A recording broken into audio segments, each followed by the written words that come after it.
Hello family, welcome to our channel. और आप सुन रहे हैं अग्नि प्रतिज्ञा एपिसोड 49। तो चलिए चलते हैं कहानी की ओर। अब तक आपने सुना कि पीहू खो गई थी, जिसके लिए प्रतिज्ञा बहुत परेशान हो रही थी। अब आगे।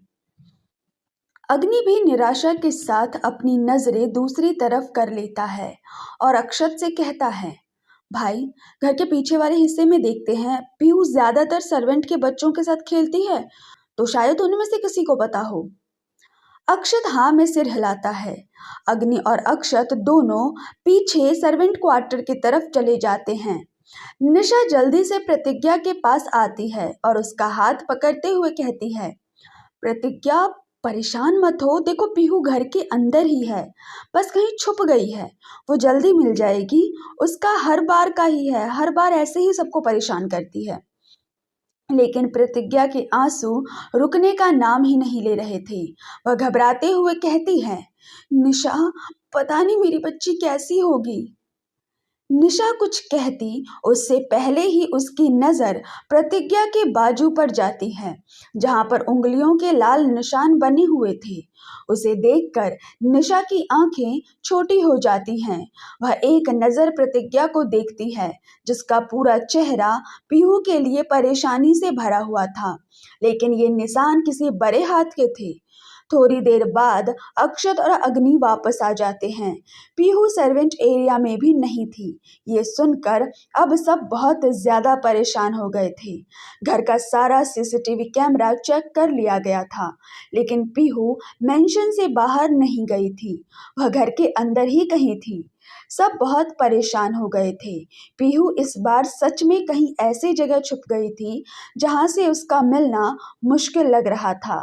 प्रतिज्ञा परेशान हो रही थी। तभी उसे कुछ याद आता है और वह हैरानी से सबको देखते हुए कहती है, आप लोगों ने हर जगह तलाश कर लिया ना? पीहू कहीं पर भी नहीं है। अक्षत ने कहा, हाँ प्रतिज्ञा, हमने हर जगह चेक कर लिया है। जहां जहां पीहू छुपती आई है, वो उनमें से कहीं पर भी नहीं है। प्रतिज्ञा कुछ सोचते हुए कहती है, जहां वो छुपती आई है वहां वो दोबारा क्यों छुपेगी? वो जानती है आप लोग उसे ढूंढ लेंगे, इसलिए वो कहीं ऐसी जगह छुपी हुई है जहां आप लोग सोच भी नहीं सकते हैं। अग्नि ने कहा, ऐसी कौन सी जगह है? प्रतिज्ञा धीरे से कहती है, अगर पीहू को ढूंढना है तो पीहू के जैसे ही सोचना होगा कि कहाँ छुप सकती है पीहू। अगर मुझे छुपना होगा तो मैं कहाँ छुपना चाहूंगी कि कोई मुझे ढूंढ ना सके। किसी को प्रतिज्ञा की बात समझ में नहीं आ रही थी। सब बस उसे देखे जा रहे थे। प्रतिज्ञा कुछ सोचने लगती है और तभी उसकी आंखें हैरानी से बड़ी हो जाती हैं। प्रतिज्ञा जल्दी से गैलरी की तरफ बढ़ जाती है। सब लोग उसे जाते हुए देख हैरान हो जाते हैं, लेकिन अग्नि, अक्षत और निशा तीनों उसके पीछे चल दिए थे। प्रतिज्ञा तेज कदमों से मेंशन के दूसरे हिस्से में आती है और एक दरवाजे के सामने आकर खड़ी हो जाती है। ये वही स्टोर रूम है जहां प्रतिज्ञा को बंद किया गया था। स्टोर रूम को देखकर प्रतिज्ञा की सांसें तेज हो गई थी, क्योंकि इस स्टोर रूम के अंदर क्या है यह प्रतिज्ञा भी जानती है। वह चूहा जिन्हें देखकर प्रतिज्ञा डर गई थी। प्रतिज्ञा ने हिम्मत की और स्टोर रूम का दरवाजा खोल दिया। अंदर वही पुराना सामान, कबाड़ और वही पुरानी चीजें रखी हुई हैं। प्रतिज्ञा अंदर आती है और इधर उधर देखने लगती है, लेकिन निशा ने धीरे से प्रतिज्ञा से कहा, प्रतिज्ञा, यहाँ नहीं छुप सकती है वो। पीहू को अंधेरे से डर लगता है। लेकिन प्रतिज्ञा को कुछ एहसास होता है और वह निशा को चुप रहने के लिए कहती है। प्रतिज्ञा धीरे से एक दिशा में देखती है और धीरे धीरे उस तरफ जाने लगती है। सब हैरानी से प्रतिज्ञा को देख रहे थे। प्रतिज्ञा एक पुरानी अलमारी के पास जाती है और एक झटके से उसे खोल देती है। अंदर पीहू थी और उसके हाथ में उसकी फेवरेट डॉल थी। पीहू अपने डॉल को गले लगाकर रोए जा रही थी। प्रतिज्ञा को देखकर पीहू और जोर से रोने लगी। पीहू को वहां देखकर सब हैरान हो गए थे। किसी ने सोचा नहीं था कि पीहू इस तरीके से स्टोर रूम की अलमारी में खुद को बंद कर लेगी। प्रतिज्ञा जल्दी से पीहू को अपनी गोद में लेती है और उसे अपने सीने से लगा लेती है। प्रतिज्ञा उसे बिल्कुल अपने सीने से चिपका लेती है और उसके चेहरे को सहलाने लगती है। अग्नि, निशा, अक्षत सबकी जान में जान आई थी। पीहू को सही सलामत देखकर अक्षत ने अपना हाथ आगे बढ़ाया था पीहू को लेने के लिए, लेकिन प्रतिज्ञा पीहू को अपने आंचल में छुपाती है और तेज कदमों से वहां से निकल जाती है। ना तो पीहू का रोना रुक रहा था और ना ही प्रतिज्ञा की करुणा। जैसे ही प्रतिज्ञा पीहू को लेकर हॉल में आती है, उसे देखकर सब लोगों के चेहरे पर शांति आ गई थी। दादी ने भी एक चैन की सांस ली। प्रतिज्ञा पीहू को लेकर सोफे पर बैठ गई और अपने आंचल से उसका चेहरा पोंछते हुए सीमा से कहती है, सीमा, जल्दी से गीला कपड़ा लेकर आओ। सीमा जल्दी से किचन की तरफ चली जाती है। प्रतिज्ञा पीहू को अपने सीने से लगाए हुए बैठी थी। अग्नि भी सबके साथ वहां पर आ गया था और पीहू को देखकर उसे भी शांति मिली थी।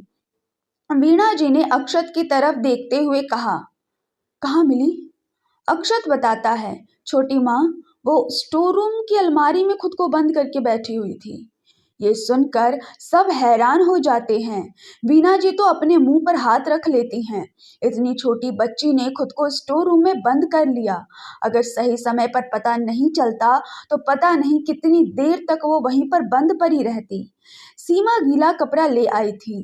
प्रतिज्ञा ने गीला कपड़ा लिया और पीहू के चेहरे को पोंछने लगी। उसका पूरा चेहरा रोने की वजह से लाल हो गया था और काजल भी उसके चेहरे पर फैल गया था। पीहू के हाथ पोंछते हुए प्रतिज्ञा खुद भी रो रही थी। उसने पीहू से पूछा, पीहू, जब आप अलमारी में बंद हो गए थे बच्चे, तो आपने मदद के लिए किसी को बुलाया क्यों नहीं? पीहू उससे कहती है, एंजल मम्मा, मैं डर गई थी। मुझे लगा पापा मुझे डांटेंगे और दादी भी डांटेंगी। मैं जब अलमारी के अंदर गई तो मैंने दरवाजा खुला हुआ देखा था। फिर पता नहीं वो दरवाजा अपने आप कैसे बंद हो गया और फिर खुला ही नहीं। मुझे बहुत डर लग रहा था अंदर। प्रतिज्ञा ने दोबारा से पीहू को अपने सीने से लगा लिया और उसके सिर को सहलाने लगी। अक्षत गुस्से में भोलू को देखते हुए कहता है, जब स्टोर रूम का दरवाजा खराब है तो उसे सही क्यों नहीं करवा रहे हो? भोलू अपना चेहरा नीचे करते हुए कहता है, माफ कर दीजिए मालिक, हम आज ही दरवाजा ठीक करवाते हैं। अक्षत गुस्से में भोलू से कहता है, दफा हो जाओ यहाँ से और जाओ जाकर उस दरवाजे को ठीक करवाओ।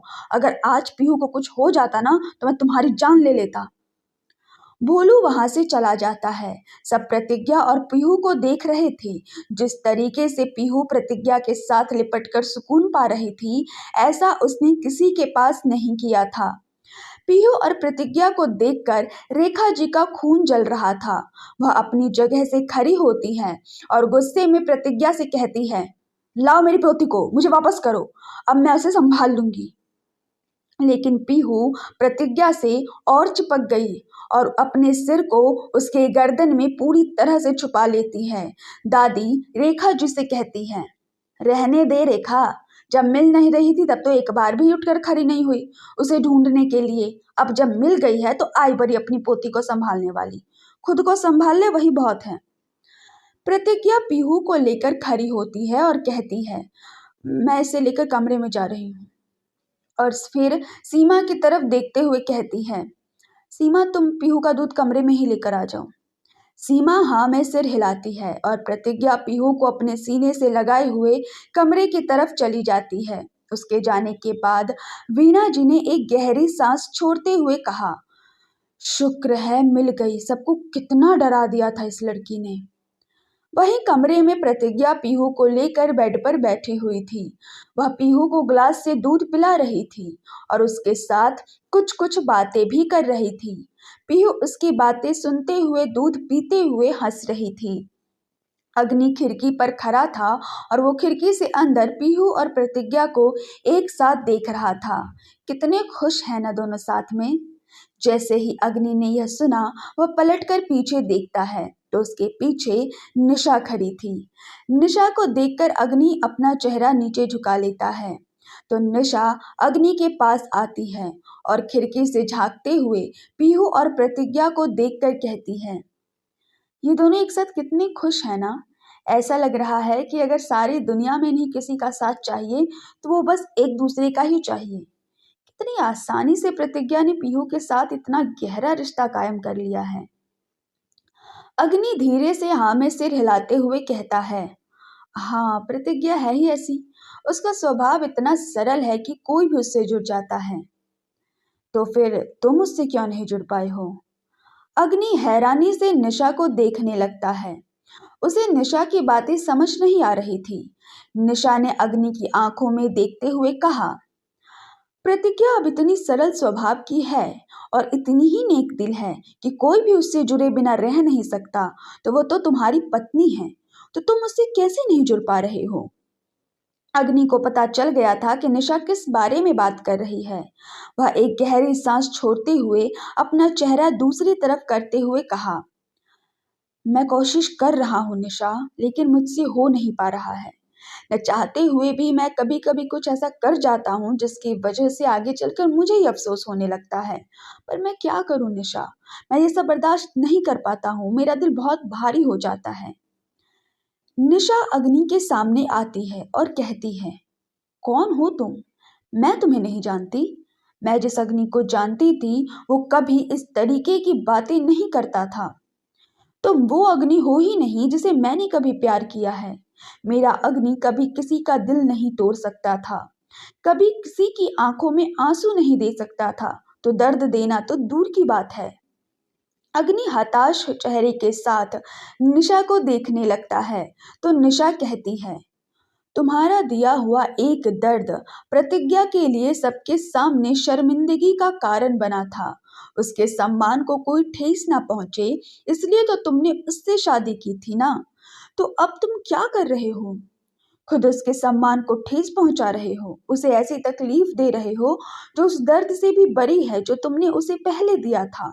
तुम्हें लगता है इस तरीके से तुम प्रतिज्ञा के साथ अपनी यह शादी का रिश्ता निभा पाओगे? अगर बात कुछ और होती ना, तो शायद मैं तुमसे नफरत करती। पर मैं तुमसे अब नफरत नहीं कर पा रही हूँ। पता है क्यों? क्योंकि तुमने किसी औरत के सम्मान को बचाने के लिए अपनी खुशियों की कुर्बानी दी है, अपने प्यार की कुर्बानी दी है। और अब तुम अपने स्वार्थ के लिए उसी औरत को चोट पहुंचा रहे हो। निशा की बातें सुनकर अग्नि का चेहरा नीचे झुक जाता है और वह मायूसी के साथ कहता है, आई एम सॉरी निशा, मुझसे गलती हो गई। निशा भी थोड़ी शक्ति के साथ कहती है, अगर माफी मांगनी ही है तो मुझसे नहीं प्रतिज्ञा से मांगो, क्योंकि जितनी तकलीफ तुम उसे दे रहे हो ना, उसे देखकर उसे कहीं ज्यादा तकलीफ मुझे हो रही है। अग्नि एक निराशा और अफसोस के साथ अपना चेहरा नीचे कर लेता है, क्योंकि कहीं ना कहीं निशा की बातें सही भी थीं। तभी खिड़की से देखते हुए पीहू जोर से चिल्लाती है, चाचू, इधर आओ ना, देखो एंजल मामा मुझे गुदगुदी कर रही है। हा हा हा।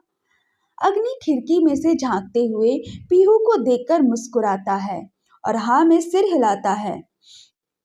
प्रतिज्ञा को खिड़की पर बस अग्नि ही खड़ा दिख रहा था, क्योंकि निशा थोड़ी दूरी पर खड़ी थी, इसलिए वह प्रतिज्ञा को नजर नहीं आ रही थी।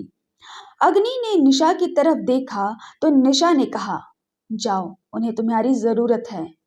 अग्नि मुस्कुराते हुए हाँ में सिर हिलाता है और फिर अपने कमरे की तरफ बढ़ जाता है। लेकिन निशा के मन में कुछ चल रहा था, कुछ ऐसा जो उसने प्रतिज्ञा के हाथों में निशान देखकर महसूस किया था। अग्नि आज भी निशा के लिए कुछ महसूस करता है, और जब तक ये फीलिंग्स उसके दिल में रहेगी तब तक शायद वह प्रतिज्ञा के साथ अपने रिश्ते को नहीं अपना पाएगा।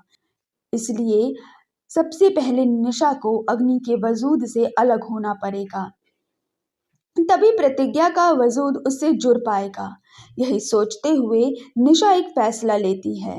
निशा को पता था कि इससे अग्नि को और बाकी सबको बहुत तकलीफ होगी, लेकिन अगर थोड़ी सी तकलीफ से किसी का घर बच सकता है तो निशा यह करने के लिए तैयार है। निशा खिड़की से झांकते हुए अंदर की तरफ देखती है, जहां पर अग्नि और पीहू एक दूसरे के साथ पिलो फाइट कर रहे थे और प्रतिज्ञा उनकी वीडियो बना रही थी। वे सब एक साथ कितने खुश नजर आ रहे थे। निशा ने अपने मन में कहा, तुम्हारी इसी खुशी को मैं तुम्हारी ज़िंदगी का हिस्सा बना रही हूँ अग्नि, और जो मैं करने जा रही हूँ उसके लिए मुझे माफ़ करना। पीहू अग्नि और प्रतिज्ञा के साथ खेलते खेलते सो चुकी थी। पीहू बेड पर सो रही थी और प्रतिज्ञा पीहू के बगल में लेटकर उसे थपकी देते हुए सुला रही थी। अग्नि सोफे पर बैठा हुआ था, लेकिन वह पीहू को देखे जा रहा था। एक बार जब पीहू पूरी तरह से नींद में चली गई, तो प्रतिज्ञा ने पीहू के फेवरेट टॉय को उसके साथ में रखा और उसे ब्लैंकेट से कवर कर दिया। प्रतिज्ञा धीरे से उठकर अग्नि के सामने बैठी और बोली, बहुत मुश्किल से सोई है। कहती है जब वो सो जाएगी तो हम लोग उसे उठाकर हॉस्टल छोड़ाएंगे। अग्नि निराशा के साथ अपना चेहरा नीचे कर लेता है और कहता है, इसमें हम क्या कर सकते हैं प्रतिज्ञा? पीहू को तो हॉस्टल जाना ही होगा ना, अक्षत भैया का फैसला है। अग्नि का जवाब सुनकर प्रतिज्ञा भी निराश होती है और कहती है, क्या हम पीहू को हमारे साथ नहीं रख सकते हैं? आप खुद ही सोचिए ना, इतनी छोटी बच्ची है, अकेली इतनी दूर हॉस्टल में कैसे रहेगी? वहाँ पर कौन होगा जो इससे प्यार करेगा, इसे लाड करेगा? यहाँ पर तो इतने सारे लोग हैं जो इसकी एक फरमाइश के लिए एक साथ खड़े हो जाते हैं, और वहाँ पर इस अपना काम खुद ही करना पड़ेगा। अग्नि हैरानी से प्रतिज्ञा को देखने लगता है, तो प्रतिज्ञा की आंखों में आंसू थे और उसने अग्नि को देखते हुए कहा, मुझे पता है माँ बाप से दूर और अकेले में एक बच्चा कैसे अपनी परवरिश करता है। मुझे नहीं पता कि हॉस्टल की लाइफ कैसी होती है, पर अनाथ आश्रम में मैंने जिंदगी जी है, और वो जिंदगी कहीं से भी अच्छी नहीं होती है। एक बच्चा कभी भी अपने माँ बाप से दूर नहीं जाना चाहता। वहाँ कोई नहीं होता है जो उसे समझता हो, जो उसका दर्द महसूस करता हो। वहाँ पर सिर्फ मशीन काम करती हैं, और हर बच्चे को वहाँ पर मशीन बना दिया जाता है। तो आप सुन रहे थे ये लव बिट्रेयल और फोर्स मैरिज की स्टोरी, अग्नि प्रतिज्ञा। ये कहानी आपको कैसी लग रही है, कमेंट में बताइए। चैनल को सब्सक्राइब कीजिए, लाइक कीजिए, शेयर कीजिए और हमारे साथ बने रहिए। Thank you.